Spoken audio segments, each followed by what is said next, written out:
오늘은 이제 뭐 우리나라 그 전 교회에서 추수감사 주일로 이렇게 지킵니다.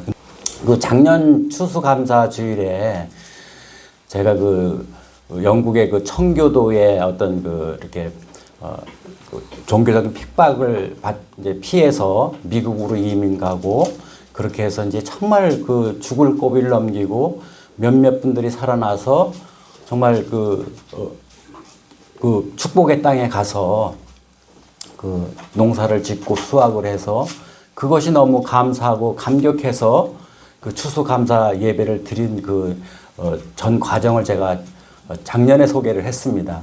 그래서 뭐 그 부분은 이제 요약해 보면 간단해요. 그러니까 개신교가 기존 그 교회에 엄청난 핍박을 받으니까 설 자리가 없는 거예요. 그러니까 신앙을 지키기 위해서 목숨을 걸었다라는 거죠. 제일 핵심이 그거예요.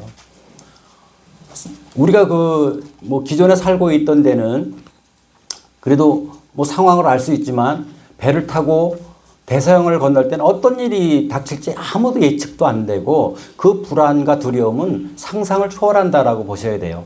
실질적으로 굶주림에 많은 분들이 죽고 또 이렇게 질병에 병에 걸려서 죽고 거의 반 정도가 이제 이주하는 과정에서 돌아가셨습니다.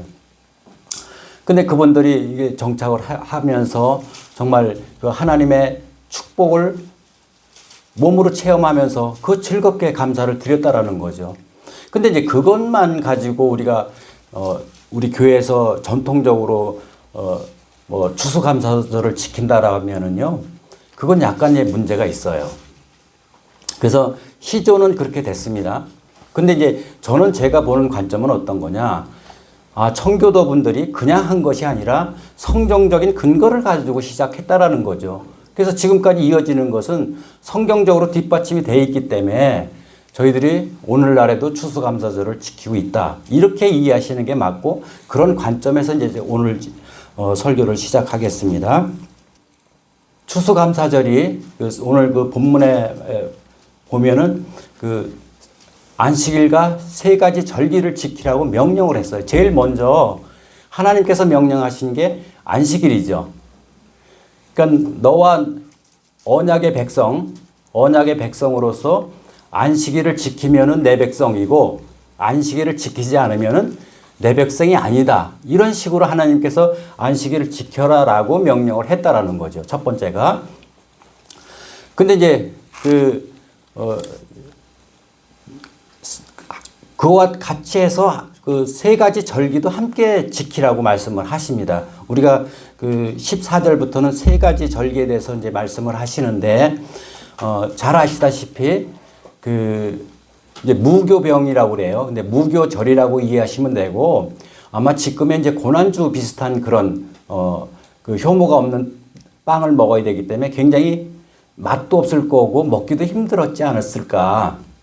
그러니까, 어떤 고난에 비유하는 그런 거를 연상하시면 돼요. 그래서 우리가 부활절 전에 고난 주간을 특별 뭐 기도회를 하거나 뭐 그런 고난 주간을 갖는 이유도 이 무교병의 어떤 그런 고통을 통해서 우리가 그걸 이어오는 전통이라고 이해하시면 된다라는 거죠. 그다음에 이제 두 번째 이제 맥추절이 나와요. 뭐 잘 아시다시피 이제 뭐 보리도 그 시기가 되면 보리도 나오고 감자도 나오고 뭐 밀도 나오고 옛날에 사시는 분들은 뭐 잘 아시겠지만 보릿고개 얘기 많이 하시잖아요. 얼마나 먹을 게 없으면은 정말 소나무 껍질을 벗겨서 먹을 정도로 그렇게 가난했던 시절들이 있었는데 그렇게 가난한 시절을 거쳐서 그 배고픔 과정을 통해서 보리가 나오고 밀이 나오니까 얼마나 감사하겠어요. 배고픈 고통을 우리는 뭐 잘 지금 겪질 못해서 이게 실감이 안 되는데, 옛날 분들은 정말 이제 굶는 것을 밥 먹듯이 했대요. 그러니까 서름 중에 배고픈 서름이 제일 크대. 저는 뭐 겪어보질 않아서 정말로 잘 모르겠는데, 어쨌든 그렇게 우리가 배고픈 시절에 이 시대에 보리가 수확이 되고 밀이 수확이 되니까 정말 하나님께 감사할 수밖에 없다라는 거죠. 일단 배고픔이 해결이 되니까. 그래서 이제 그 맥추절은 우리가 보릿고개 생각하면은 조금 더 피부에 와닿지 않을까 이제 그렇게 생각을 합니다. 그 다음에 수장절을 얘기하죠.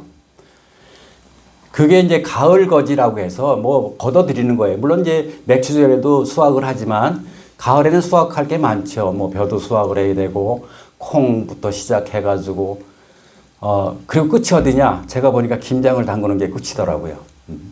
그 김장을 담그면 이제 그 모든 수확이 끝난 거예요. 그거 보세요. 김장 담그고 나니까 추수감사절이 딱 닥치잖아요. 그죠?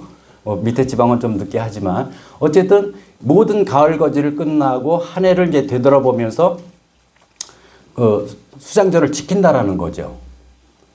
근데 이제 이게 그 출애굽 직후에 그 모세가 이스라엘 백성한테 한 얘기예요.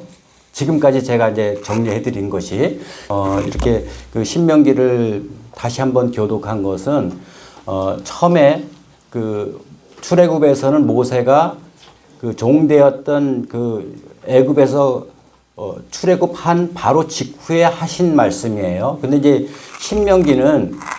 신명기 그 광야 시대가 끝나고 젖과 꿀이 흐르는 땅으로 들어가기 직전에 모세가 똑같은 말씀으로 설교하신 내용이라고 보시면 돼요. 그러니까 제가 두 가지를 그 성경을 교독한 이유가 비교 분석을 하기 위해서 말씀을 드리는 거예요. 그럼 제가 처음에 말씀드렸죠.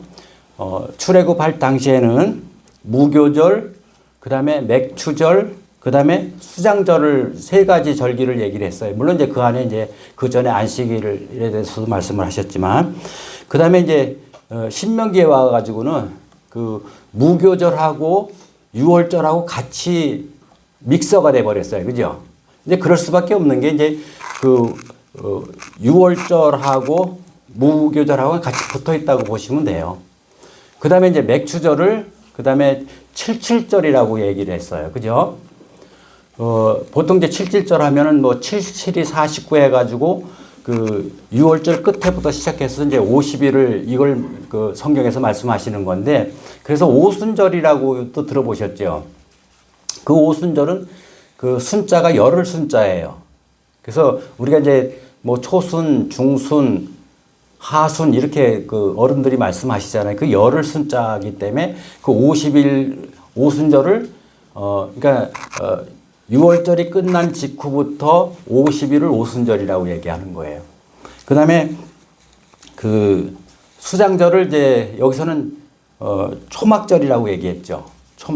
초막은 어떤 거냐면 작은 텐트를 생각하시면 돼요. 그래서 이제 여기서 제가 이제 먼저 말씀을 드리고 싶은 것은 뭐냐면은 광야 시대는 거의 그 초막을 짓고 살았어요. 그죠? 근데 우리가 생활하는 그런 초막보다 더 작은 초막절을 지킨다고 이해하시면 돼요. 그래서 그냥 뭐 초막에 사는데 무슨 또 초막절을 지켜 이렇게 생각하실 수도 있는데 지금 살고 있는 초막보다 더 뭐 열악한 조건에 이제 그 장막을 치는 거죠. 그렇게 이제 이해하시면 되고 그래서 구약 시대는 이런 세 가지 절기를 분명히 지키라고 얘기했다라는 거죠. 근데 이제 우리가 성경적인 근거가 없이 무조건 지킬 수가 없으니까 성경에 이제 레위기 23장 1절 2절의 말씀에 보면은 이런 그 절기들이 나의 절기들이라고 그 하나님께서 말씀하십니다. 그리고 너희가 그 성애로 공표한 여호와의 절기들이다. 그러니까 다시 한번 제가 반복해서 말씀을 드릴게요. 이런 세 가지 절기가 나의 절기들이다라고 성경에 말씀하고 계십니다.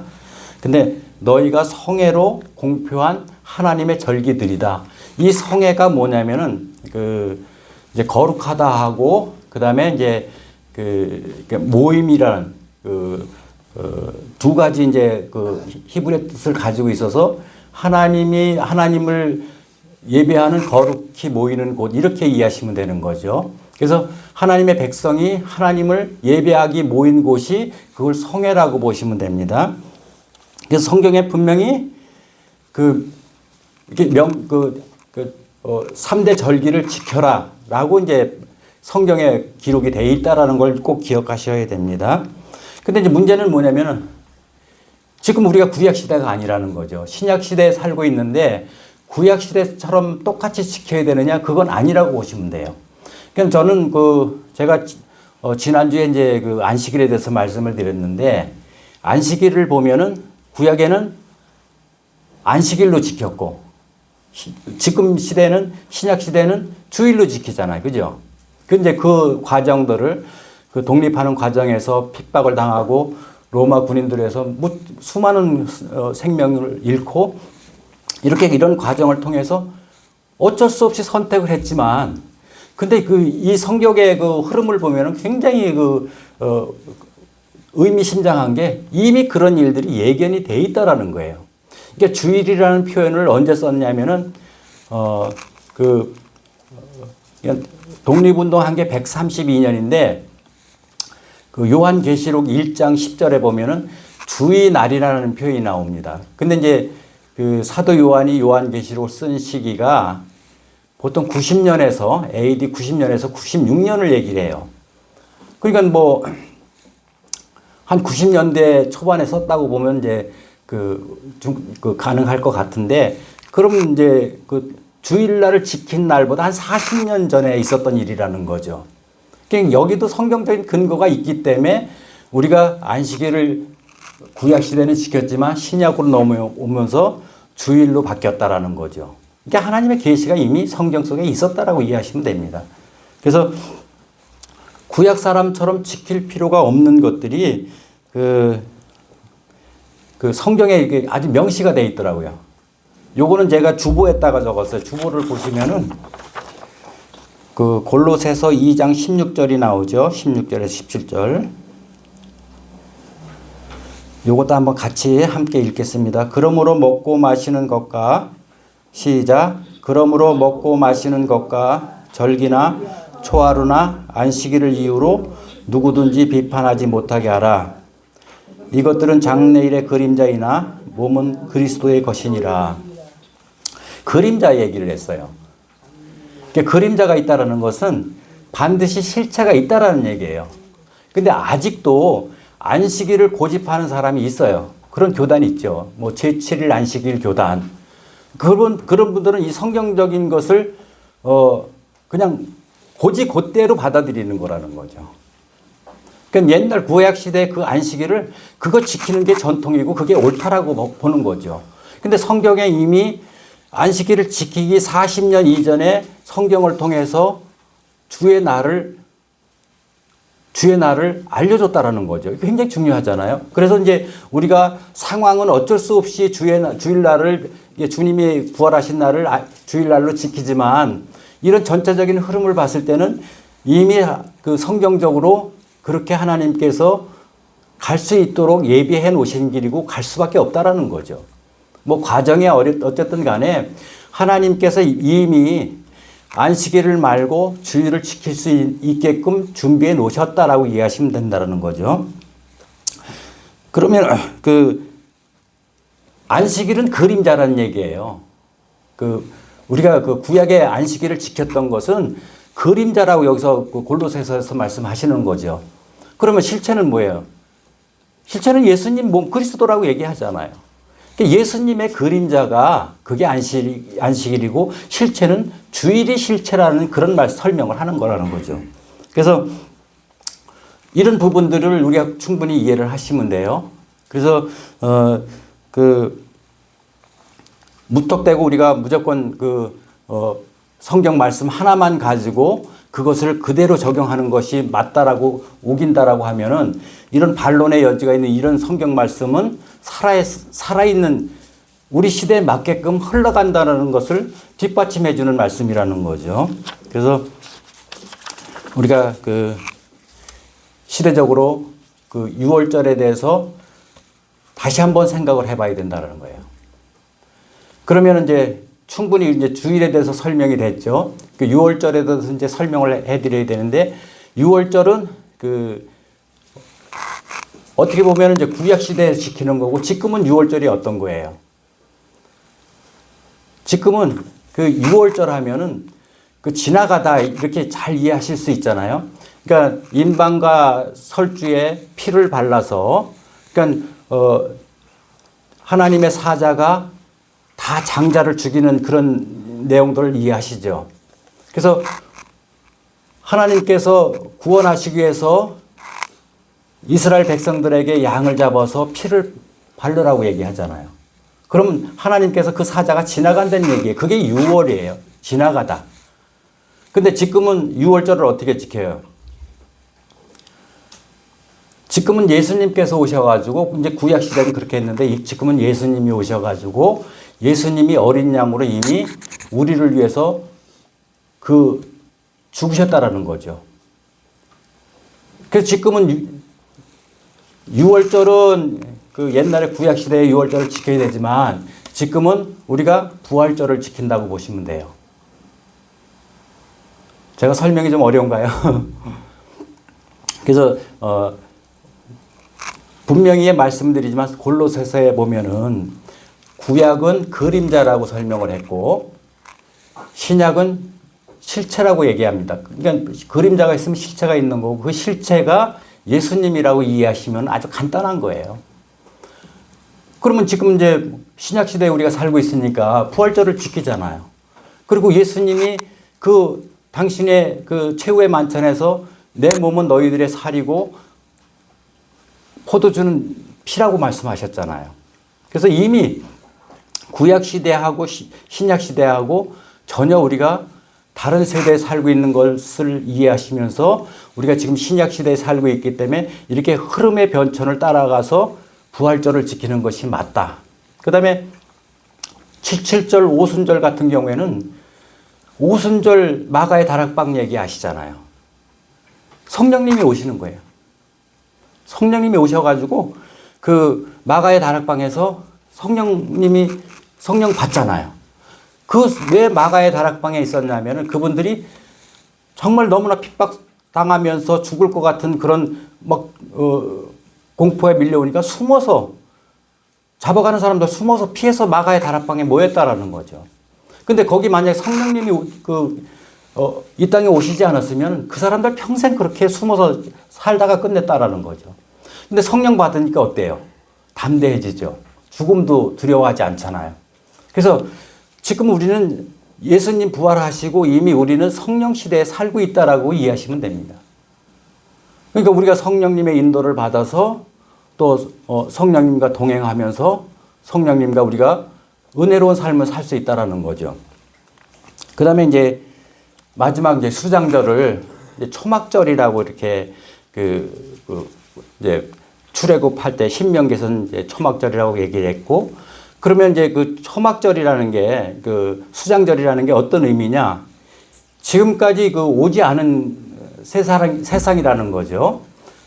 그러니까 우리가 그 광야에서 40년 동안 광야 생활을 하고 끝마치면서 젖과 꿀이 흐르는 땅에 들어간다라는 어떤 희망적인 메시지가 있는 거예요. 그러니까 거기 가서 모세가 너희들은 거기 가서도 꼭 잊지 말고 그 일주일 정도는 수장절 중에 일주일 정도는 초막 생활을 해라. 근데 이제 이런 것들을 어떻게 이해를 해야 되느냐? 우리가 지금 그게 수장절이 걷어들이는 그런 시기이기 때문에 그 지금은 추수감사절하고 같은 맥락이라고 이해하시면 된다라는 거죠. 그래서 그 추수감사주일 때 그냥 1년 동안 막 그 풍년도 들고 또 건강도 허락해 주시고 이래서 그냥 감사해서 그 감사만 지키는 추수감사절이 아니라 내가 그냥 기존의 생활보다 그 더 힘들었던 생활을 다시 몸으로 실천하라는 거예요. 이제 기억하라는 뜻이 있어요.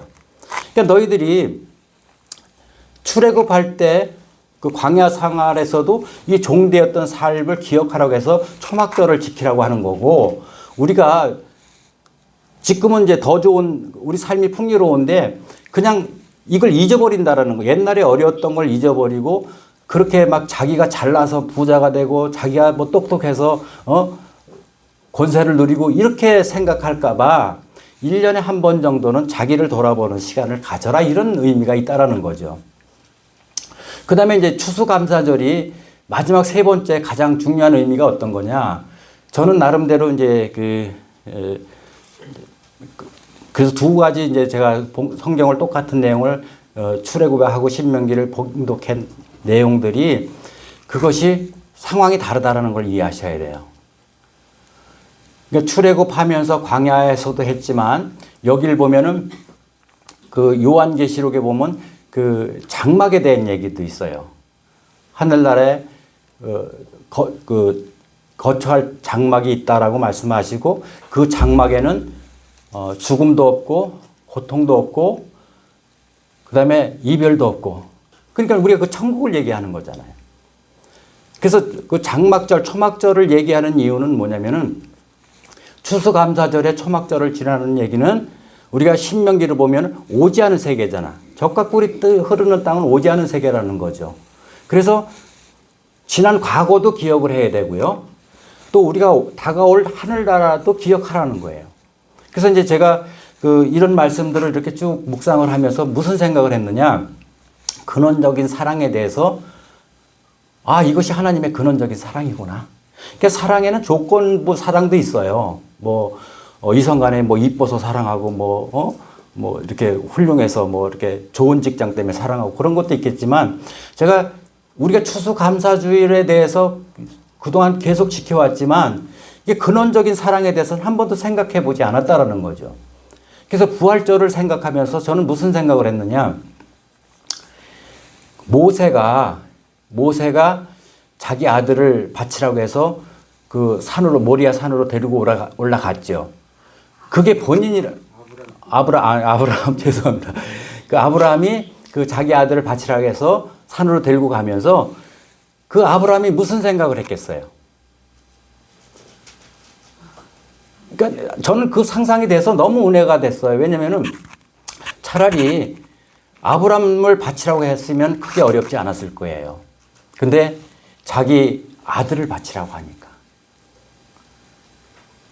그러니까 우리가 살아가 보면서 다 자녀들이 있으니까 이해하시겠지만 자식을 위해서 죽을 수 있는 게 부모잖아요. 근데 자식을 죽는 것을 눈으로 바라본다? 근데 물론 해피엔딩으로 끝나서 이 과정들은 생략이 됐지만 그걸 실천하신 분이 하나님이잖아요. 하나님의 아들을 보내주신 거예요. 그러니까 이거는 우리가 사랑이라는 그 전제밖에 근원적인 사랑이라고밖에 설명할 수 없다는 거죠. 그래서 그냥 예수님을 보낸 게 아니라 대속제물로 보낸 거예요. 왜? 우리한테 구원의 문을 열기 위해서. 그리고 두 번째, 예수님이 가셨으니까 이제 성령님을 또 보내는 거예요. 우리가 살아가다 보면은 참 인간의 계획대로 안 되는 부분들이 많아요. 또 어느 순간 보면은 참 그 하나님의 그 은혜도 체험할 수도 있고. 근데 우리가 지금 성령 시대에 살면서 만약 성령님이 우리를 하늘나라까지 이끌지 않고 우리를 안내하지 않는다고 하면은 우리 천국 갈 사람 없습니다. 여기에 보면은 많은 분들이 정말 성령으로 시작해가지고 육체로 끝나는 분들이 있잖아요. 그래서 그 다음 단계 그 초막절에 대해서 기억하라고 말씀하신다라는 거죠. 그러면 지금 우리는 이제 보세요. 첫 번째, 부활절을 통해서 대속제물을 주시는 하나님의 사랑을 내가 피부로 느껴야 되고요. 두 번째, 우리가 성령님을 보내주셔서 우리를 지켜주시는 것을 믿어야 되고요. 그 다음에 세 번째, 우리의 하늘나라를 예비해 주셨다는 걸 믿으셔야 됩니다. 그러니까 아무리 지금 우리가 힘들고 계획대로 되지 않고 정말 그 사방이 우겨싸임을 당해도 우리가 하늘나라의 소망이 있다는 것을 이 말씀을 통해서 우리가 확인할 수 있다는 거죠.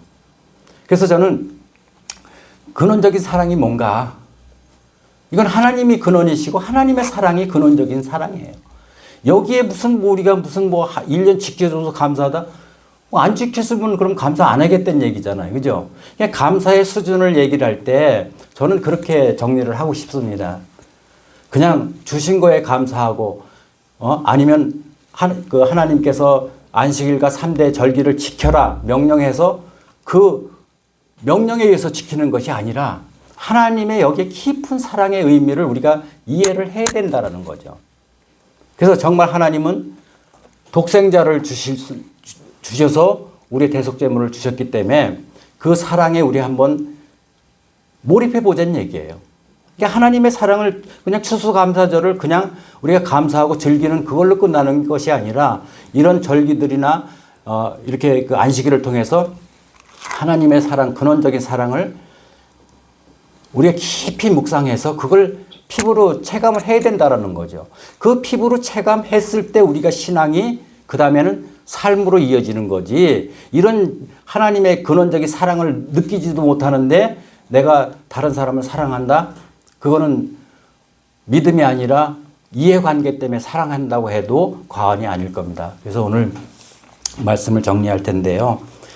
그 조근식 약사라는 사람을 제가 TV에서 얼마 전에 봤는데 그 라오스 여행 중에 그 이렇게 아이가 머리에 부스럼이 나서 고름이 질질 흐르는 것을 보고 그 약을 발라주고 한 달 후에 내가 와서 네가 약을 발라서 낫는지 확인하러 오겠다. 그 약속을 지키기 위해서 한 달 후에 갔대요.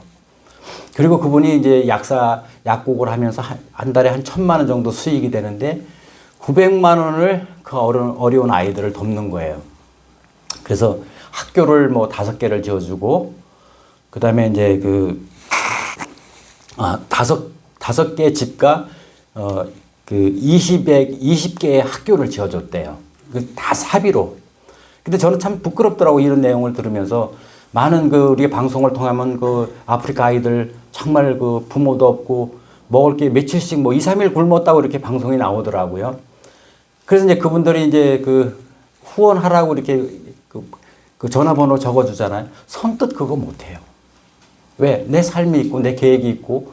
근데 이제 그렇게 대가 없이 그냥 이건 불쌍해서 도와주는 건 아니에요. 그런 차원이 아니고 정말 이런 사람이 그냥 조건 없는 사랑을 하는 거구나. 우리도 신앙생활 한다면은요, 이렇게 근원적인 사랑을 실천하는 그런 신앙인들이 되었으면 해서 제가 이 말씀을 정리했습니다. 추수감사절을 통해서 우리가 먹고 마시고 즐거운 것도 물론 해야 되지만 꼭 근원적인 하나님의 사랑을 내가 피부로 느끼고 그 다음에 그 삶을 우리가 적용해 볼 수 있는 저와 여러분이 되시기를 예수님의 이름으로 축원합니다. 기도하겠습니다. 사랑의 하나님 감사합니다. 하나님의 지극하신 사랑을 추수감사절을 통해서 저희들이 다시 한번 피부로 느끼게 해주시니 감사합니다. 정말 조원식 약사님처럼 조건 없는 사랑, 또 우리 믿는 사람들이 조건 없는 사랑을 통해서 하나님을 나타낼 수 있는 귀한 추수감사절에 감사가 되게 도와주시옵소서. 감사드리며 예수님 이름으로 기도드렸사옵나이다. 아멘.